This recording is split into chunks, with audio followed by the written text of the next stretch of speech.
اکٹھے بیٹھ کر ذکر کرنے کی ایک اور جگہ پر بھی فضیلت آئی ہے. رسول اللہ صلی اللہ علیہ وسلم نے فرمایا اگر میں ایسے لوگوں کے پاس بیٹھوں جو صبح کی نماز سے لے کر طلوع آفتاب تک اللہ کا ذکر کرتے ہیں تو یہ مجھے اس بات سے زیادہ عزیز ہے کہ میں اسماعیل علیہ السلام کی اولاد میں سے 4 غلام آزاد کروں. اور اگر میں ان لوگوں کے پاس بیٹھوں جو عصر کی نماز سے لے کر غروب آفتاب تک اللہ کا ذکر کرتے ہیں تو یہ مجھے اس سے زیادہ عزیز ہے کہ میں 4 غلام آزاد کروں. تو اس سے پتہ چلتا ہے کہ اکیلے اکیلے ذکر کرنے کے علاوہ مل جل کر ذکر کرنا بھی باعث تسکین ہے، باعث رحمت ہے اور انسان کے لیے ایک بہت بڑی سپورٹ بنتا ہے. آپ صلی اللہ علیہ وسلم نے خاص طور پر گھروں کی طرف متوجہ کرتے ہوئے فرمایا اپنے گھروں کو قبرستان مت بناؤ کیونکہ شیطان اس گھر سے بھاگ جاتا ہے جس میں سورۃ البقرہ پڑھی جاتی ہے. ایک اور جگہ پر آپ نے فرمایا کہ جس شخص نے 10 آیات کے ساتھ قیام کیا یعنی رات کی نماز پڑھی وہ غافلوں میں نہیں لکھا جائے گا، اور جس نے 100 آیات کے ساتھ قیام کیا وہ فرما برداروں میں لکھ دیا جائے گا، اور جس نے 1000 آیات کے ساتھ قیام کیا تو وہ ان لوگوں میں لکھا جائے گا جو بہت زیادہ ثواب جمع کرتے ہیں. پھر اسی طرح ہم دیکھتے ہیں کہ رسول اللہ صلی اللہ علیہ وسلم فرض نماز مسجد میں ادا کیا کرتے تھے لیکن نوافل گھر میں ادا کیا کرتے تھے تاکہ گھروں کے اندر بھی اللہ کے ذکر، اس کی یاد اور عبادت کی وجہ سے برکت ہو. تو ہم سب کو بھی چاہیے کہ ہم اپنے اپنے گھروں میں اللہ تعالی کی عبادت کا خاص اہتمام کریں. بڑوں کے علاوہ بچوں کو، اہل خاندان کو، رشتہ داروں کو کبھی کبھار جمع کریں، مل جل کر اللہ کی باتیں کریں، اللہ کا ذکر کریں تاکہ گھروں کے اندر رحمت اور برکت ہو. اور یہ بھی یاد رکھیے کہ جب اکٹھے بیٹھ کر ذکر کیا جاتا ہے تو اللہ تعالیٰ ایسے لوگوں کا ذکر اپنے پاس کے فرشتوں کے پاس کرتے ہیں. انفرادی ذکر کے علاوہ گھروں کے اندر دینی مجالس ہونی چاہیے.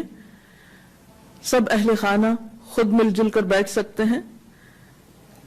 دیگر قریبی رشتہ داروں کو بلا سکتے ہیں،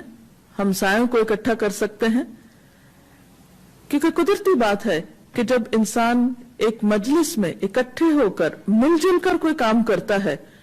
تو اس کی اپنی ہی ایک خاص رحمت اور برکت ہوتی ہے. تو اللہ تعالیٰ سے دعا ہے کہ وہ اپنی یاد سے ہمارے دلوں کو آباد رکھے. اس سلسلے میں اگر آپ کے ذہن میں کوئی سوال ہے تو آپ کر سکتے ہیں.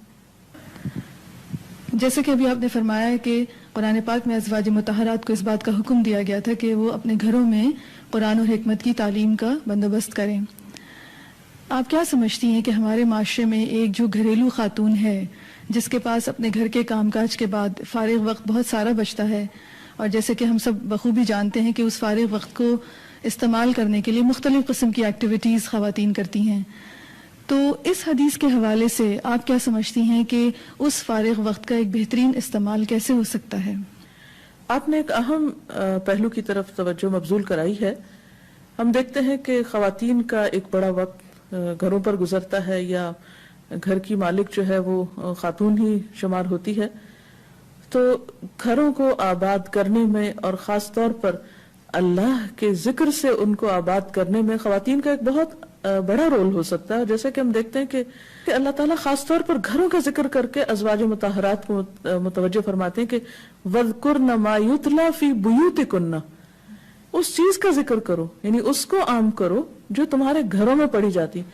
اللہ کے رسول صلی اللہ علیہ وسلم کا گھر ہے اور اس میں ایک آباد گھر ہے. رات کا ایک بڑا حصہ آپ صلی اللہ علیہ وسلم عبادت میں گزارتے ہیں، قرآن پاک کی تلاوت کرتے ہیں، جبریل امین وہاں اترتے ہیں، وہی نازل ہوتی ہے اور لوگ آپ کے پاس سیکھنے کے لیے آتے ہیں. لیکن اس کے باوجود، اور جیسا کہ ہم نے ابھی دیکھا کہ آپ صلی اللہ علیہ وسلم اپنے نوافل دن کو بھی اور سنتیں وغیرہ بھی بعض اوقات گھر میں ادا کیا کرتے تھے،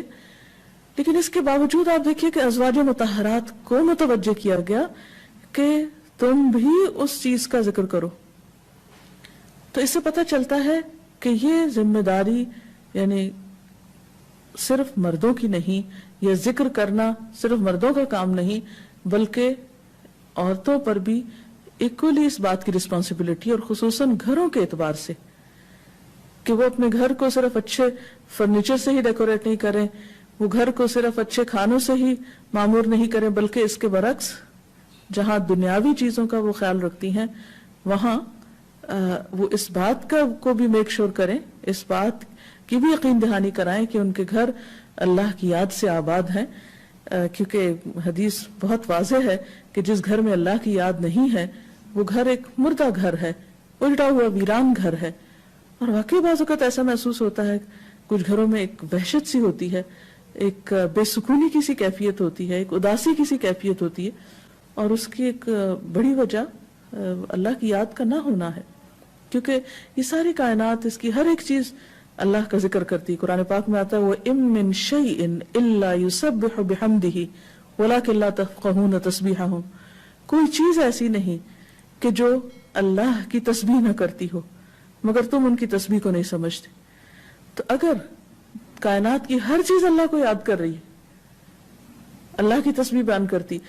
اور انسان اگر اللہ کو یاد نہیں کرتا تو اس انسان کے پھر دل کا عالم کیا ہوگا؟ حدیث میں آتا ہے کہ وہ دل جس میں قرآن کا کچھ حصہ نہ ہو وہ اجڑے ہوئے گھر کی طرح، اور وہ گھر جس کے اندر اللہ کا ذکر نہ ہو وہ بھی مردہ کی طرح ہے، اجڑا ہوا ہے۔ تو اس لیے بے حد ضروری ہے کہ ہماری خواتین جہاں دنیا کے اور بہت سے کام کرتی ہیں وہاں خصوصی طور پر اپنی ذاتی عبادات میں بھی اور پھر اجتماعی طور پر اپنے بچوں کے ساتھ ایک کوالٹی ٹائم میں بھی ضرور اللہ کا ذکر کریں، سٹوری ٹیلنگ کے ذریعے، اچھی اچھی باتیں بتانے کے ذریعے، قرآن پڑھانے کے ذریعے۔ ہم دیکھتے ہیں کہ مسلمان امت میں یہ روایت بہت قدیم زمانے سے چلی آ رہی ہے کہ خواتین محلے بھر کے بچوں کو قرآن کی تعلیم، یعنی ناظرہ قرآن کی تعلیم عام طور پر